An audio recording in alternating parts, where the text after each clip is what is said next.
waxaa la yaabaa inankan ka taliya Soomaaliya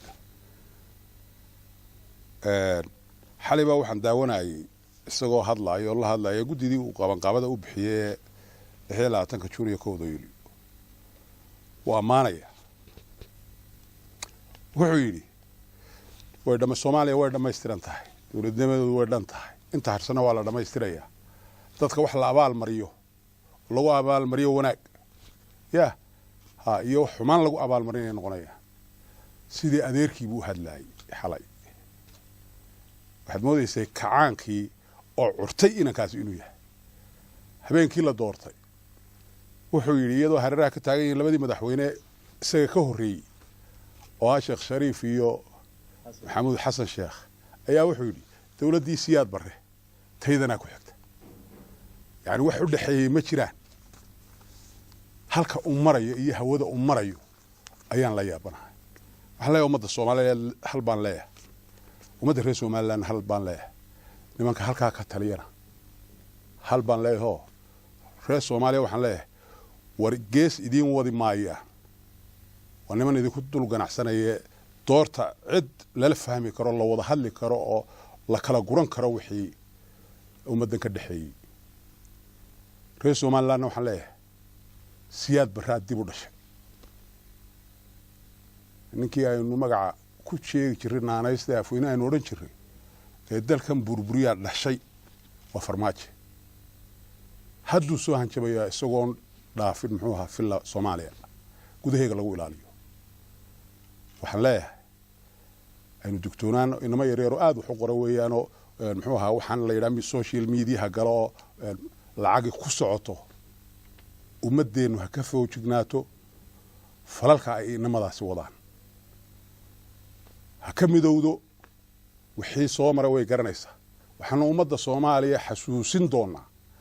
oo aan u sheegi wixii ay geysteen dawladda xamar ka dhalatay iyo hadda taaganiba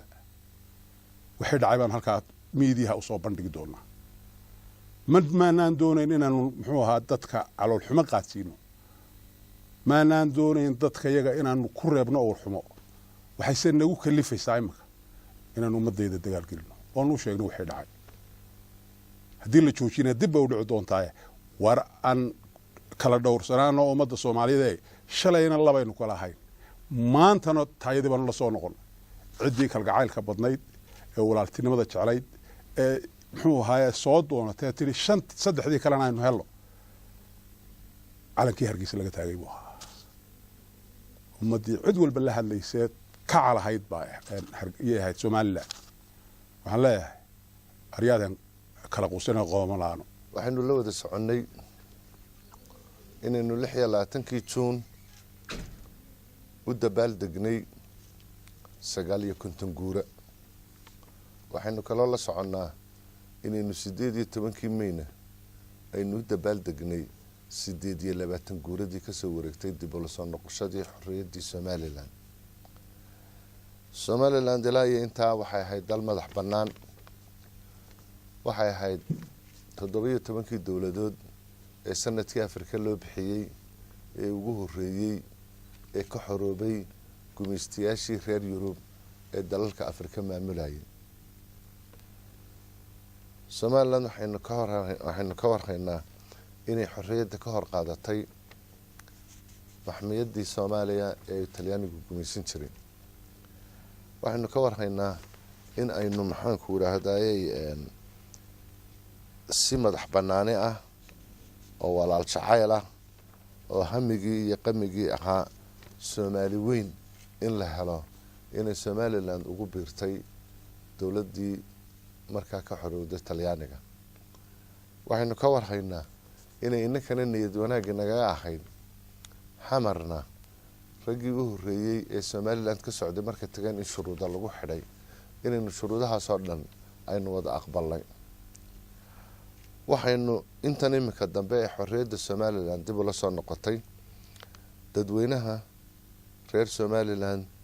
maamuladeeda dawladood ee kala dambeeyay madaxweynayaashii kala dambeeyay ay maxaan ku raahdaayay xilka dalka soo maamulayeen Somaliland waxay adduunyada oo dhan u sheegtay inay diyaar u tahay wada hadal iyo nabadgeliyo inay arrimahooda ku dhammaystirtaan Soomaaliya waxaynu mar walba isticmaalnaa kelmadda tiraahda walaalaha iyo waxaanu diyaar u nahay inaanu wada hadalno sidaynu la soconno madaxweynaha jamhuuriyadda Soomaaliland Muuse Biixi Cabdi iyo wafdigii ballaadhnaa uu hogaaminayay ee laga marti qaaday dalka galbeedka Afrika ku yaala Guinea Conakry in dawladda Soomaaliya ay ka muujisay curfi aad iyo aad u xun dagaal xoog leh inay ku qaaday in ay tiri waxaanu ka ashkateenaynaa midowga Afrika dalka Guinea Conakry halkaynu inaku mar walba ka leenahay walaalihiin waynu wada hadlaynaa ee midowga Yurub Mareykanka maxaan ku dhahday midowga Afrika ururka goboleedka IGAD aynu intaaba u wada sheegno madaxda dalalka aynu mar walba madaxweynuhu socdaalka uu ka tagayna aynu mar walba qodobka aynu adeegsano diyaar baanu nahay walaalaha inaan wada hadalno waxa ay ahayd jawaabta u dhiganta inay iyagana ka soo noqoto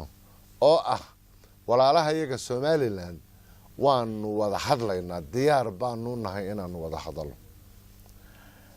waxa ayaan daraa qofkii Somaliland salaamaba dawladii Somaliland salaantaba dawladii Somaliland la kulantaba in mar walba maxaan ku dhahdayay cabasho iyo maxaan ku dhahdayay digniin iyo ashkata la siinayo madaxweynaha dawladda federaalka ee Soomaaliya Farmaajo waa taa Twitterkiisa warqadii uu ku qoray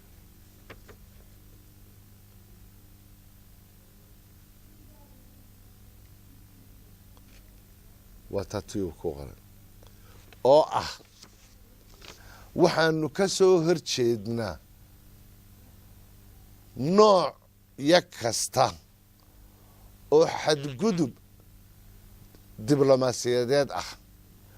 oo ay markhaati furayso arrimihiin ayaamahan dhacay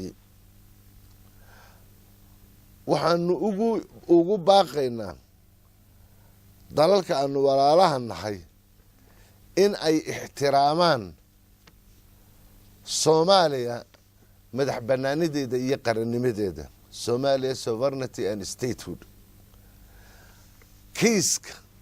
Somaliland waxa uu u yaalaa Soomaalidan ee uma yaala dalalka kale ihtijaajka iyo language-ka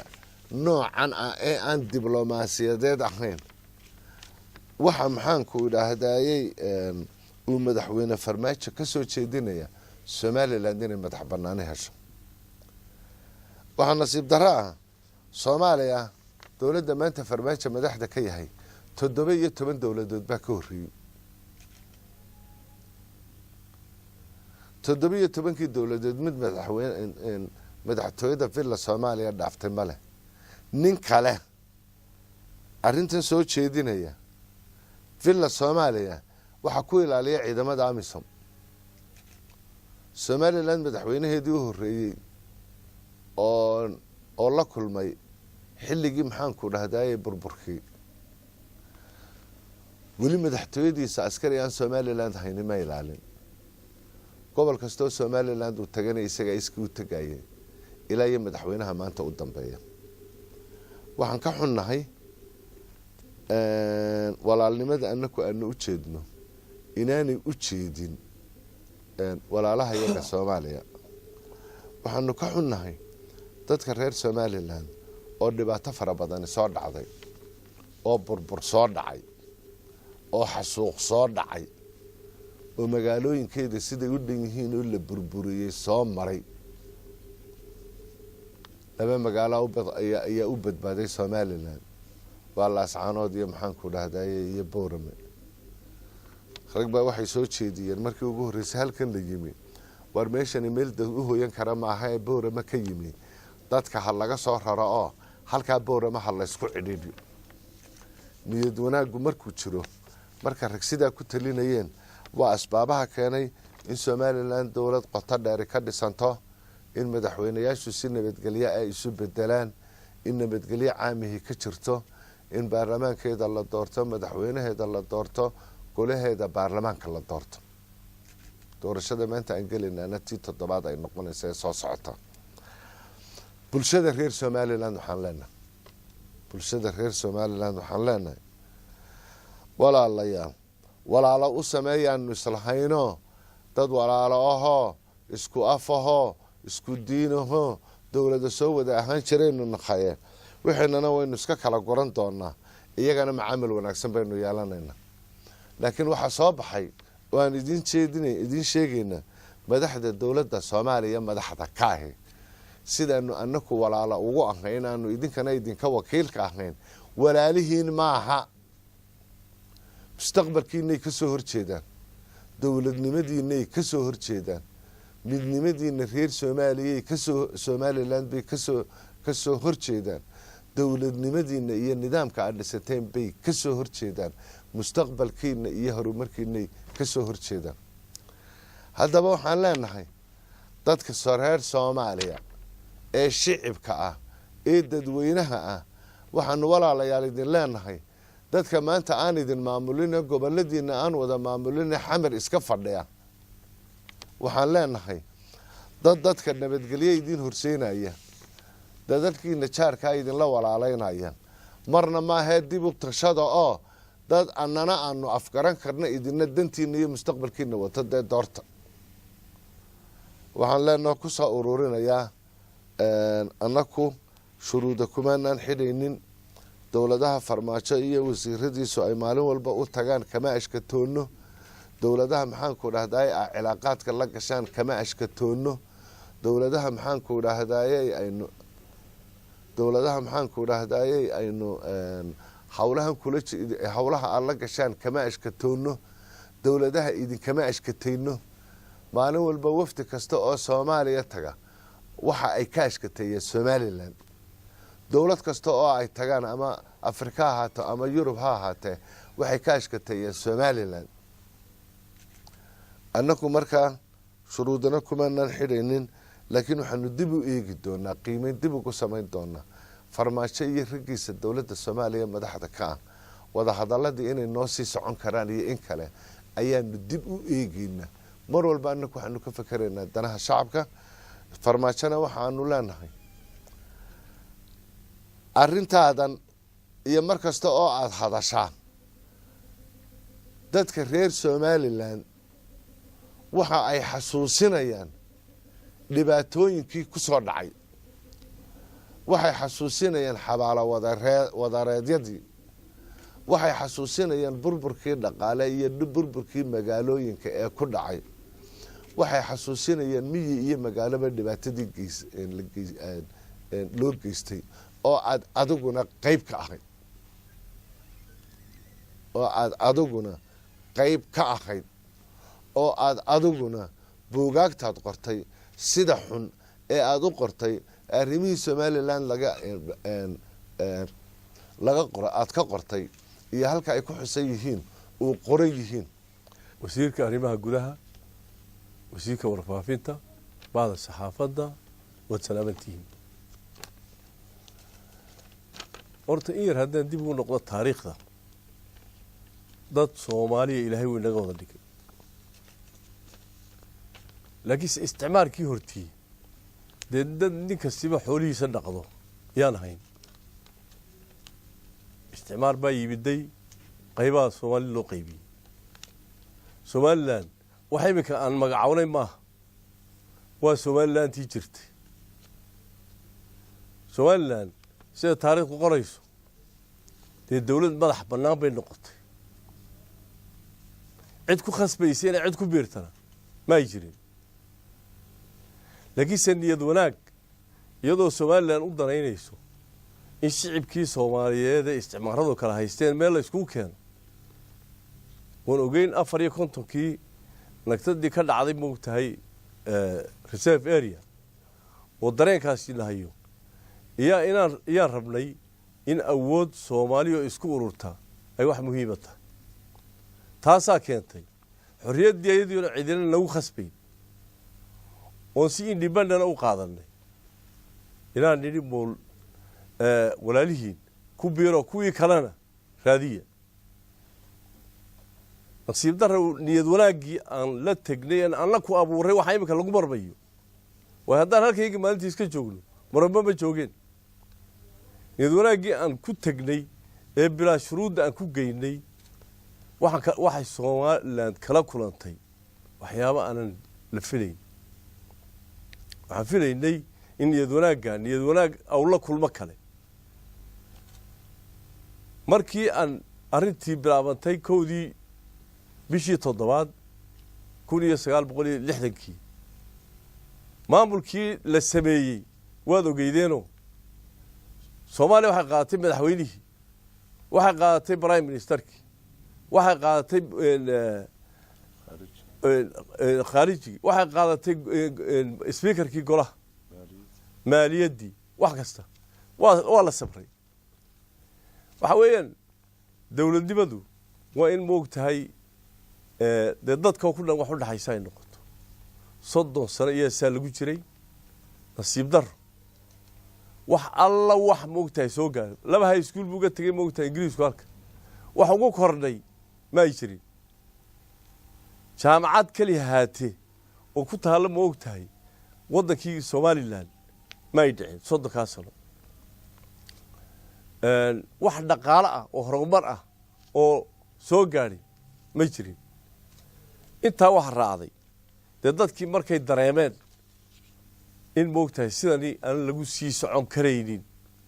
dhaqdhaqaaq baa yimiday xorriyaddoon baa yimiday markaa waa isticmaalku cadul ma ka waxba aan ku ogolayno waa isticmaal dhaqdhaqaaqii waxa ka dhashay iyadoo dhibaatooyin aad u ballaaran oo caalamka og yahay dadka isku jinsiga tiini haddaad isdiidii xitaa oo xitaa dhibaateeda dhex marto dee turis bay leedahay laakiinse moogtahay nooc dad ajnabiya lala dagaalamayo oo ummad kale la dagaalamayo magaalada Hargeysa 1991 markii la soo noqday dee dhulkay ku sinnayd wax alla wixii infrastructure samaysmay ee dadku samaysmay dhulku ku sinbay haddii moogtahay dee ma dawlad ajnabi oo kale ku soo duushay haddii ahaan lahayd dee wax macquul ahaan lahayd على كل حال Somaliland iyadoo isku tashatay oo cid kale waxaan ayna la qaban amnigeedu way samaysatay dawladnimadeedii way samaysatay dadkii way heshiiyeen dadkii waxay samaysteen maamul ay ku naaloodaan oo maanta aan nabadgelyada haysano geeska Afrika waxay tahay noocyada lagu daydo dadkana samaystay Soomaalida meel kasta oo ay joogto ama Djibouti ha joogto ama Kilika ha joogto ama Soomaaliya ha joogto ama moogta Kenya ha joogto waa dad walaalahaya dad moogtahay aanu jecelahay weeyaan waxa jira dawlado badan oo carab bay wadihiin annaguna waxaan nahay Soomaali dee dawlado waa noqon karaa horeyna waanu ahayna waan isku darsanay dawlado waa noqon karaa waxa daba socda intan dambe iyada oo moogtahay ay ahayd in raali gali ballaaran ay ka dhacdo wixii dhacay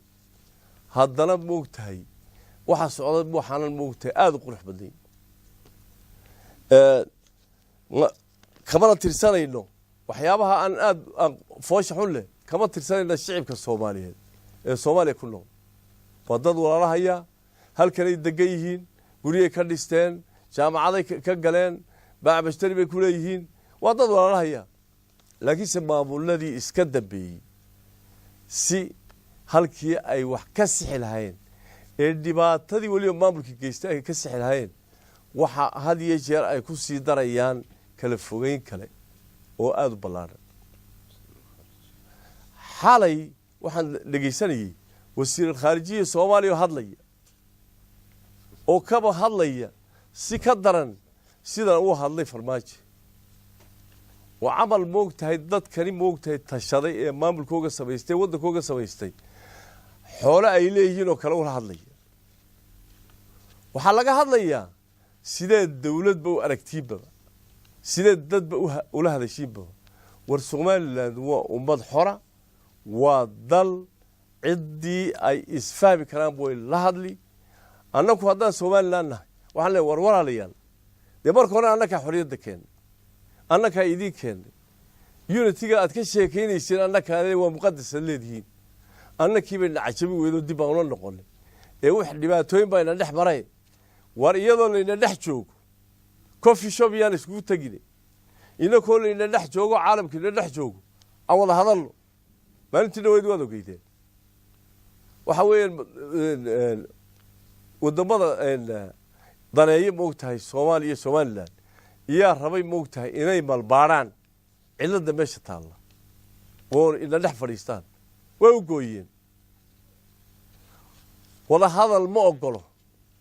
طلابتي كاستئ أن قادني موقتها أصحابتي أن لا لينهاي دولتي لا صاحبيين دولتها هوي ولا هذلان كما هذا الله دولة دي الله هذا الله إيه موقتها ليهين موقتها دبي بكش والدبي جاي كش محيته لبضع الضلبان هاي صاحب بيان وحلف قدمونا ما مولونا فرها بدن صوبر الصومالية وأن قلنا حينا شعبك الصومالية إنay shicibka Soomaaliya u dadaalaan oo dhibaatooyinka ay ka saaraan oo taan mashquul ku noqdaan oo ka saaraan dhibaatada hayse ee moogta qarxa baa mustari bay ka dhigteen lacagaha ku shubmay Soomaaliya waa billions of dollars laakiin maxay dhashay in individuals ka moogta hadlay una ka faa'iideystaan shicibkana waa ka safar gareynay war waxa idin la gudboon in shicibkaad meel dhigtiin intaad annaka nagu mashquulka noqoteen waxaana jecelahay shicibkaasi inuu dago uu nabad helo oo uu helo dadkii wax u qaban lahaa mas'uuliyadoodii waxay ka dhigteen Somaliland sidii moogtahay loola dagaalami lahaa oo baas ina ka shaqeeya markii hore waxaan salaamayaa dhammaan bulshooyinka reer Somaliland marka labaadna waxaan hambalyeeyaa dhaqdhaqaaqyada diblomaasiyadeed ee uu hogaaminayay baryahanba madaxweynaha qaranka Somaliland mudane Muuse Biixi Cabdi ilaahayna waxaan ka rajaynayaa inay diblomaasiyaadkaasi ku soo dhamaadaan si wanaagsan oo meel dhala waxaan runtii aad iyo aad u cambaaraynayaa oo cod dheer aan ku cambaaraynayaa inanka leedo farmaajo ee anaha ku hoos jira taangiga iyo mataqan Amisom ee aan xataa qasrigiisa dhexdiisa xorriyadda ku mari karayn inuu had iyo jeer daba cararo oo mataqana uu daba ordo oo yacnaha uu mataqan ku daba xiiqo madaxweyne ummadiisu ay dooratay oo xisbi qaran ka soo baxay oo mandate-kii iyo kalsoonidii ummadiisa haysta oo ku metelaya goob kasta oo uu tago runtii waxa weyn ayaan dara aad iyo aad weyn ninkan aad iyo aad baan u cambaarinayaa runtii waxa uu ku mashquul yahay siyaasadda madhalaysa waxa ka wareysan baryahan dambe inuu aad iyo aad mashquul ugu ahaa sidoo u baabi'in lahaa nidaamkii federaalka ay doorteen dadka koonfurta dega oo maamul goboleedyadii jiray dadkii loo doortay oo dagaal baan kula jiray oo dhamaantood uu ka dhigay dad iyaga hoos yanaha ummad isaga hoos joogto oo dad uu sameystay noocaas qodobkaasi waxa weyn ayaan dara weyn ku habsatay ummadda Soomaaliyeed weey dadka Soomaaliyeed ee South-ka degan waxaan u sheegaynaa war midnimada maanta inay kan u daba ordaayo ama in badan oo la mentality oo la aqliga ay ku riyoonayaan xagee ka xumaatay ma hargeysa ka xumaatay mise xamar iyadoo oo la galbinayo oo qurux badan oo qalbiyo wacan ay sidaan ba xamar idinku keenay xagaa kaga waramaysaan maanta qaabka maanta u shaqeynaysan wax alaaliyo waxa ku gaadhaysaan ku xaqiijinaysaan oo arinta kaga meeldhalinaysan ma jirto arintaasi waxay furo u noqonaysaa inay ummadda Soomaaliyeed si kala fogeyso dadka markaa ehno aqliga ah ee reer Soomaaliya waxaan leenahay war inamada yare inaan ka farmaajo hormuudka u yahay ee Soomaalida la doonayay maanta in la isu ururiyo oo mataqaana ay si degan u wada hadasho oo loo kala guro oo bal dawladnimo ku kala qoostay ee walaaltinimadooda Soomaalinimo ay mataqaana si wacan ugu wada noolaadaan inankaasi taasoo meesha ka sii saaray runtii marka waxaanu leenahay dadkaas war inankaasi waxa weeyaan waxbuu qaribayaa inanka inta ay goor tahay meel dheer aydan ka doonin mustaqbalkiina intaana waddankiina idinku dul xaraashin wax badan baa imikaba u qarsoone ummaddu ha kacdo oo ninkaa iyo tiimkiisa ha ka tashato ayaan u soo gudbinaynaa qoladaas qodobka labaad waxaan u sheegayaa nin kasta oo ay u cuntami weydo somalilan iyo horumarkeeda iyo deganaanteeda iyo stabilitygeedu somalilan baryo kama imanin wax baryo la yidhahdo somalilan kuma imanin quwadihii afrika ugu xooga weynaa mid ka mida soomaaliya oo ah ayay waxa weeyaan casar ka dhaqaajisay halkan mara waxaa fiicnaan lahayd oo farmaajo tiimkiisa xiiseynaya in mar labaad ciyaarta dib loo galo oo nin waliba wuxuu qaadi jira uu ka qaado waxaan kaga baxayaa waxaa soconaya ololo aad iyo aada u foolxun oo runtii aan bays lahayn oo waxa weeyaan maran oo ay dowladda soomaaliya maanta ka jirtaa hogaaminayso oo runtii habdhaqankeedii qaabkay waxu wada aanay hore inoo soo marin markaa waxaan leeyahay arrimaha waa in fiiro gaara loo yeeshaa oo beesha caalamku ay aada iyo aada u eegtaa labadii entity ee loo aqoonsaday meeshan shirkii lana ka dhacay beriga dhaweyti ee lagu kala gurayay soomaaliya iyo qaabkii wada hadallada loo diyaariyey in ummaddani ay u wada hadasho oo mataqaanaa lagu kala guro 7 sannadood ma dhaleysan waxba ka soo bixin kadib mataqaanaa markay halkaas maraysay inuu maanta farmaajo doonayo inuu soo aftiro hawshaas taasina waxay u taalaa beeshii caalamkii 54 dowladood ee goobjooga ka ahaa ha ogaadaan inaanay xagga somalilan waxba ka xumaanina ay ka xumaadaan xagga farmaajo iyo tiimkiisa waxaan kaga baxayaa dhammaan bulshooyinka reer somalilan waxaan ugu baaqayaa gudo iyo dibadba in loo diyaar garoobo in cod dheer lagula hadlo iyo luqadu fahmayo farmaajo iyo tiimkiisa ummadda soomaaliyeedna la fahansiiyo inamadaasi hagardamada ay ku wadaan soomaalida ay xukumaan iyo qowmiyaddii soomaaliyeed wixii la odhan jiray kala furfurkeeda iyo kala fogeynteeda waxaa kaloo aan si gaara runtii idinka codsanayaa in la difaaco qarannimada somalilan in qadiyadan laysu taago in xaalad kasta iyo goob kasta oo ay nala gelayso sidaynu caanka ku ahayn aynu u diyaar garowno haddii ilaahay ka